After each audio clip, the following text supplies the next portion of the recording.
Hey, ik ben Ginge, maak Engelstalige neo-soul, R&B, poppy muziek. Vandaag speel ik Rush hier bij Omroep Friesland.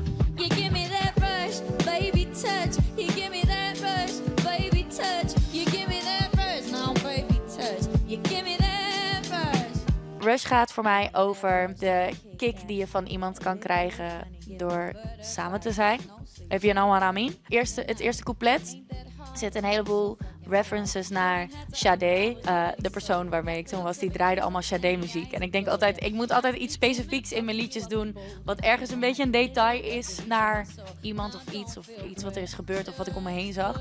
Dus de echte kenners kunnen volgens mij tenminste 3 titels van Sade uit het eerste coupletje halen. En voor de rest is het gewoon een super soulful nummer.